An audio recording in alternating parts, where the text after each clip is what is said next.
So I'm from getting my medical results.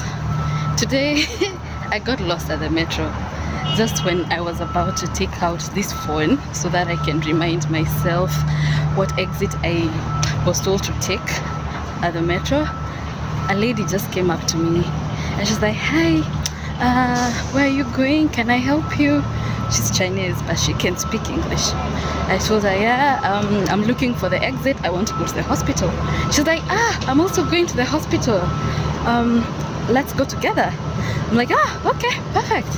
So she's the one that I have come with, so I didn't even film the whole time because I was talking to her. She's so interesting. Guys, this is a Tesla. Look at that. Look at that, babe. Look at that, babe. Look at that, babe. So anyway, there was another one.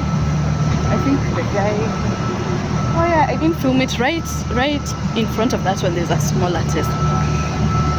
Yeah, so yeah, that's why I didn't film the whole time. I was talking to her. She's asking me a lot of questions. I like her. She's so nice. So for her, she was going to now start her test. She was gonna be doing a drug test. She told me it's a company policy where she works. So yeah, I've left her now being attended to. So for me, because I was just going to collect, I haven't even spent a minute. Like, I just had to wait for my ticket number and that was it. Yeah, so this is how we are looking today. It's very comfortable. I'm really sweating. I don't know, it's still a bit humid. Yeah, but not too humid in comparison to when I came here. So heading back, of course I know my way. I wish I could turn the camera, but if you guys remember, this is still the same road that I was at. So the mistake that I made last time, I went straight ahead. So I'm not supposed to go like straight ahead, because I went and then I had to like take turns and find my way. I really went around this place. So I'm supposed to now take a left turn. When I take the left, within no time I should be there. Yeah, so using the metro is much more convenient. It's easier, and at least at the metro you can always ask the customer service people. Most of them can speak some English, most of them can, and if they won't speak it, they can just use the translator and they'll help you. They're really kind. Yeah, so here it's hard unless you find someone who's very uncivilized and uncouth. It's very hard to find someone who is rude. Yeah, so see like a baby makes me just miss my kids. Yeah, so last time I went straight on. I don't know if you guys remember this place that I kept showing you. Yeah, so last time I went straight on, but apparently to the metro now I should just, I didn't know, but we learn every day. Let me tell you, Wuhan is so huge. People think it's just like a city. Wuhan is huge. You can't even, Nairobi is nothing. Nairobi is like just like a town, you know, just like a town. But here when they talk about a province, because Wuhan is just a city inside a province. But even when you look at the city itself, it's like a whole country, because Wuhan is so huge. I'm telling you, so huge. Yeah, of course I've never even gotten to half of it. Yeah, so these are also residential areas. I really love their flats, to be honest. I wish there was a way that someone can just relocate and like move with their families. I know that people who live with their families here, but I'm usually very curious on what they do to survive, because even changing your visa is not easy. Here, what happens here is that the moment a Chinese marries a foreigner, they can lose their citizenship. They can't have dual citizenship like we are allowed to. Even in Kenya, they can't. So they have to surrender their citizenship if they are like to move from China and go to the place where they've gotten married in. Here I've seen Africans who've married Chinese ladies. It's becoming common, slowly by slowly. The citizens here don't like it, because why are you taking away our girls, right?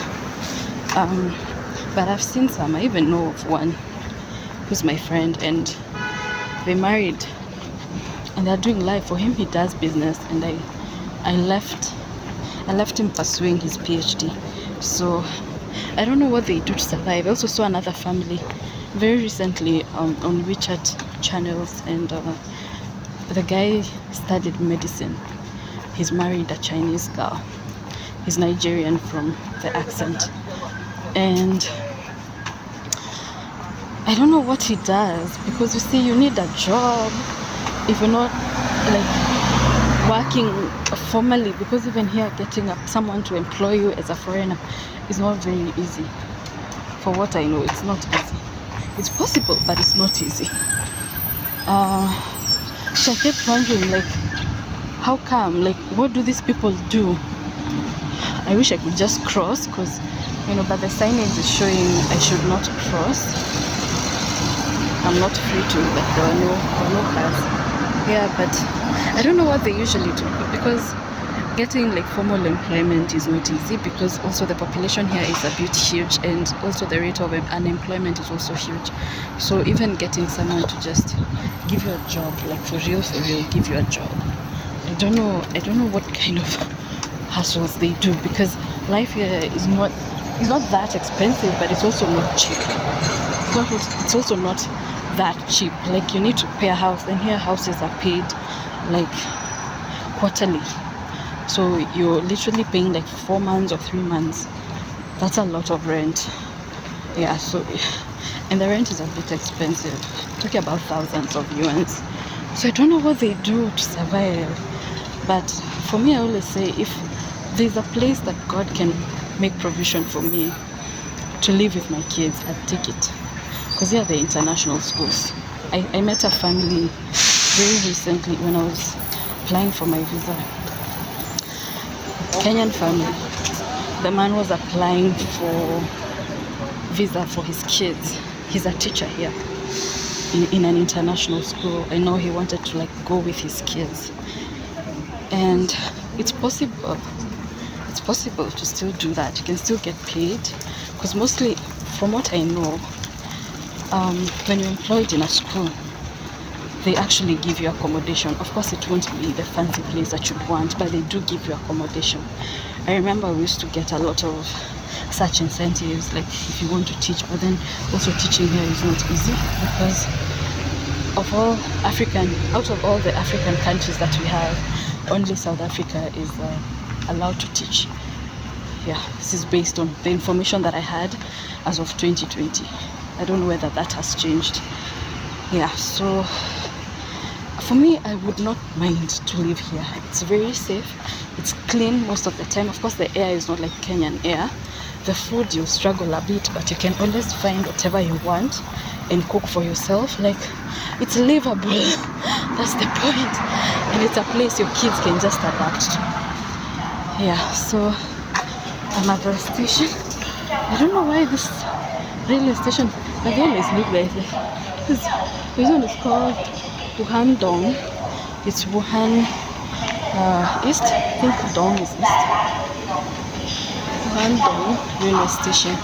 This is where I should have lighted exit B. But now I'm not coming back here since I've picked my results. So that's about it. So yeah, let me get back to school and submit my results. Timing is not bad. Then we'll probably first of all go pick some parcels that arrived. Then after that we'll take the results. When it's in the afternoon, there's no urgency, then I'll be able to know whether or not I'll be applying for student visa.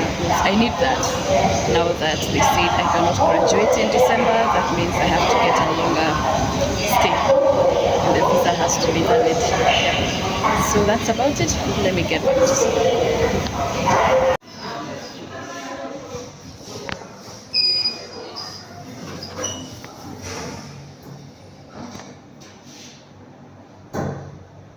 Okay, finally met my supervisor for the first time.